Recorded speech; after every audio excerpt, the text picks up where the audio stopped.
और अब बात करेंगे कोरोना वायरस की। कोरोना वायरस से 24 घंटे के दौरान मजीद 6 अफराद इंतकाल कर गए। एनसीओसी के मुताबिक मोहल्लिक वबा से मरने वालों की तादाद 28,836 हो गई है।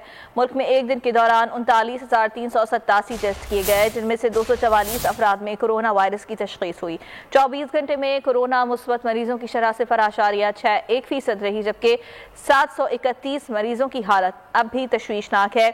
कोरोना की ताज़ा तरीन सूरत हाल के हवाले से आपको आगाह कर रहे हैं। एनसीओसी की जानिब से जो ताज़ा तरीन एदाद शुमार जारी किए गए हैं, उसके मुताबिक गुज़िश्ता 24 घंटों के दौरान 6 अफराद इंतकाल कर गए हैं और मरने वालों की मजमूई तादाद 28,836 हो गई है।